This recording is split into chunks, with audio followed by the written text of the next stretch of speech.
Everyone hear me back there? Good. All right, guys. Well, my name is Jordan Watson, and thank you for that intro. And just to tell you a little bit about myself before I roll into this, I'm a gearhead. I'm an artist. I'm a rebel. I'm a misfit. And by all societal conventional standards, totally uneducated. In fact, I practically failed out of high school. So how the hell does that happen, right? How do you go from being that person I just described, total misfit, to chief executive of anything at all? Well, I'll tell you, it's not easy. It's certainly not the easy path. It's the hardest path you can take. It's a lot of struggle, a lot of blind ambition, a lot of blind dedication, a lot of help from really, really, really smart people that I still try to figure out every single day why they help me so much. A lot of luck, I'll be honest with you, but it all started with passion. But there's this saying about passion that if you do what you love, right? You follow your passion, the money will come. And I'm here to tell everyone in this room today that that's total bullshit, and here's why. But before we get into that, now that you guys know a little bit about me, we got some rapport going, I'm just going to go ahead and say this isn't me.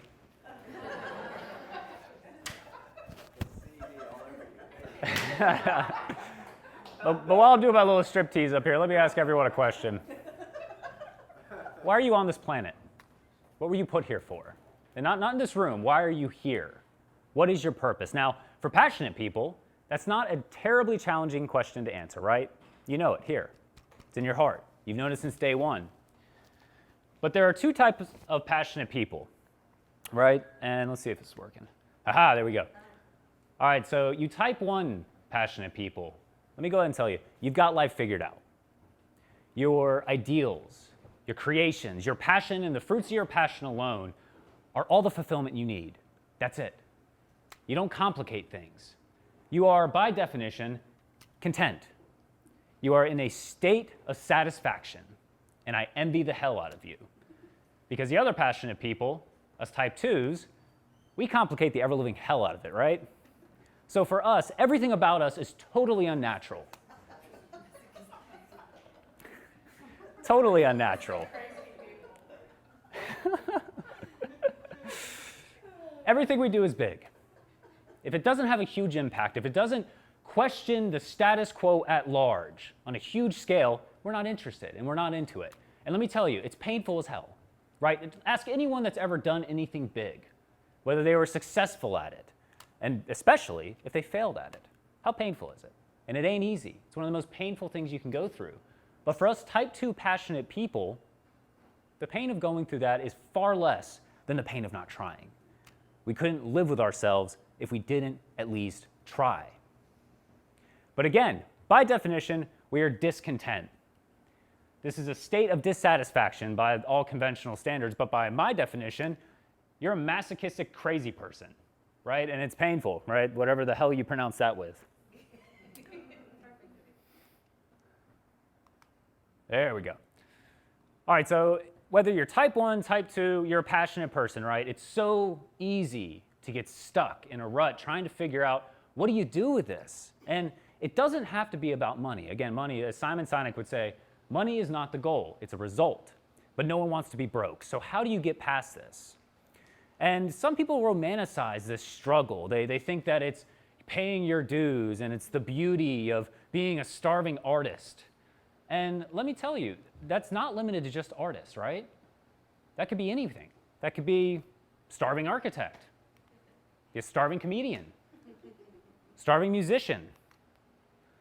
You could be a starving business person. We call ourselves entrepreneurs, right? So how do you move past this, right? So if you've got this passion, you have this rare gift, how do you do something with it? And the most cogent metaphor that I can use here is building a bridge, or building anything. But a bridge is simple, especially during the time that they were building this bridge in particular. It was extremely innovative, extremely challenging, and took a lot of vision. So think about it. You've got this passion. Let's say it's for connecting people. Let's say you want to have this group of people be able to interact with this group of people, benefit commerce, benefit trade, whatever. You have to connect something. Okay, so you have a pretty clear problem to solve. You have a mass of water in between two masses of land. Cool, you have to build a bridge. So you now have this vision where you have to connect these two masses of land. This concise vision, super to the point, super simple. Cool, you've already got a leg up. But here is the most critical part: execution. How do you pull it off? And how many times have you ever heard someone say throughout your life, oh man, I had that idea years ago. So? You didn't do anything with it. The universe does not reward ideas. It rewards results. And this is about finding those results. So we're going to define the terms real quick. We're going to define passion. And this is one of my favorite people of all time. Nothing to do with the fact I'm related to him. But this quote really hits it on the head. The two most important days of your life, the days you are born and the days you find out why. That is the realizing of your passion, right? It's not hard to know it whenever you get hit in the face with it. You know, it's not just a passing interest. It's not just your hobby. It's something that's intensely meaningful to who you are as a person. It's at the core of your being. Without your passion, you're not you. It's that simple. I don't know, it's the kid that only thinks about cars, right? This is it. All he's thought about since the day he was born. Every single baby picture, he's got a car in his hand. And this never fades. This is all he thinks about. It's all he cares about. Rejects all societal convention, rejects all social convention, isn't worried about friends, isn't worried about anything other than amassing knowledge. Anything that's relevant to this passion, this burning reason that he's here. Oh, I thought you were talking to me. This reason that you're here, right? It's setting up a 12-inch black and white 1980s television set, hiding it underneath a pile of laundry, rigging it up with speaker wire when my parents wouldn't allow me to have a television, rightfully so that I can stay up until the early hours of the morning watching the World Rally Championship, lying on my belly on this uncomfortable carpet, dreaming about one day flying through the Finland highlands with Marcus Grönholm and Colin McRae, and doing that every single night, not even worrying about school the next day. It's acting to the chagrin of your parents, your teachers, everyone that cares about you in ways that just don't align. It's watching your brothers go through school as A-plus students, all-American this, that, and the other thing, going on to pursue great things with a college degree and do great stuff, right? Well, you kind of scrape along down here with failing grades, but you're really into cars. It's looking your father in the eye at the age of 18, his rightfully concerned eyes, and saying, Dad, I need you to trust me. I know this is right. Passion is about going against all convention. It's about doing what you know to be right. It's about breaking all the rules because you know it here. But the issue is that it's easily wasted. You can easily fritter this away. And that's where vision comes to passion. Now, Steve Jobs put this so perfectly. If you are working on something really exciting that you care about, you don't have to be pushed. The vision pulls you. Does that make sense? So you have this vision of what you're trying to achieve, and if you're so excited about it and it relates with your passion, you don't have to work. You naturally do it anyway. And not to get too Steve Jobs on you, but your vision has to solve a problem. You have to have a wrong you want to right. You have to have a problem you want to solve, and it's something you have to care about. Otherwise, you won't have the persistence to see it through. And that's the biggest thing here. That's why vision is so important. You could be an architect that cares deeply about affecting positively those that live in poverty. Hell, you could be a passionate business person that wants to change the way people enjoy eggs forever. Who cares? It's your vision, and it's totally personal. And it has to come from you. I mean, for me, my vision is to have a lasting and huge impact on the performance industry. Most people, they think that's silly. Why do you care about performance cars so much, dude? Again, it ain't your vision, it's mine. It's what I want to achieve, and we do it every single day. But again, you got passion, you got vision. All great. But it equates to exactly nothing unless you execute it. Because again, you are rewarded for your results, not your ideas. And as Edison so eloquently put it, vision without execution is just hallucination. So are you dreaming or are you living? And the question that everyone always asks me when I really harp on this point is, Jordan, does passion really matter for execution? And the answer is, hell yeah, it does. Think about it. What is your job when you are executing? You are fulfilling a vision. It's not just business statistics and monetization strategy and all this stuff. You have to connect with people. You have to inspire them. You have to energize them. Your passion has to be infectious. Otherwise, you don't have effective employees, right? You might have a team. You don't have effective employees. You don't have the community's will. You don't have customers. You don't have partners. You don't have investors. Hell, you don't have a business, dude. You don't have an organization. You don't have a cause. You have nothing. No one that has ever done anything has never done it on their own.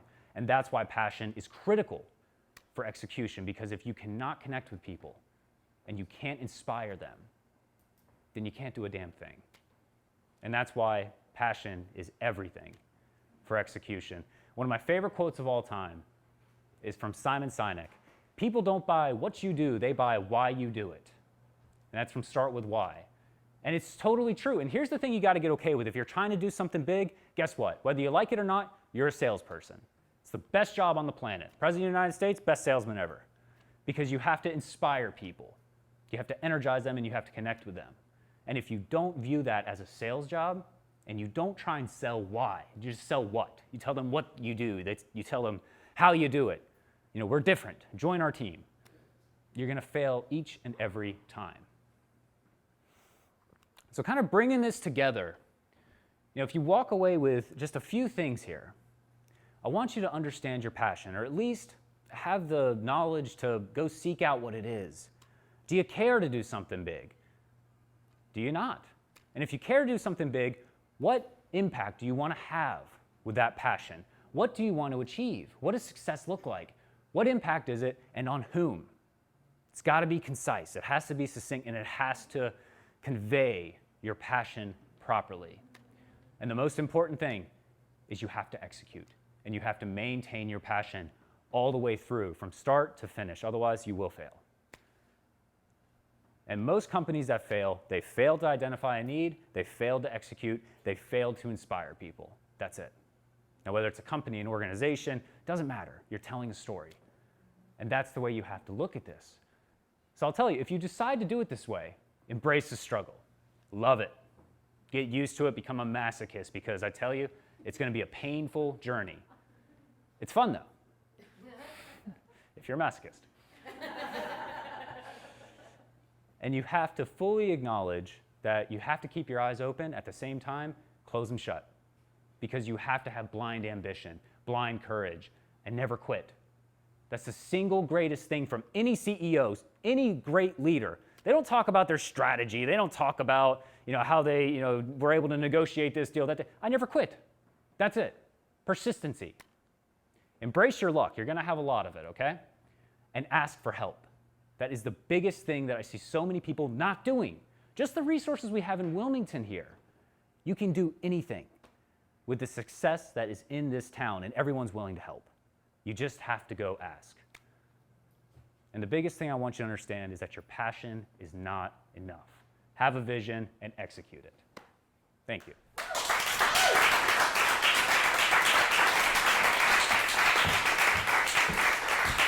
One of my favorite entrepreneurs. Isn't he great, you guys, right? That was fun. Okay, my one question. Fire away. What's National Speed? So National Speed's a speed shop. So does anyone know what that is? No. Okay, so we got like 3 or 4 people. Yeah. There we go, right. So it's a specialty automotive shop that makes cars perform better. But like where you have Home Depot for hardware stores or whatever it is, where you have a scalable national presence, there's nothing like that for speed shops. And that's what National Speed is. We've developed technology, we've developed systems, process, the proper recruiting model, culture, to make sure that we can roll these things out and open 29 locations over the next 5 years. And then from there, whatever, however big we can get. But that will have the impact that I want to have. Not to get too salesy on you.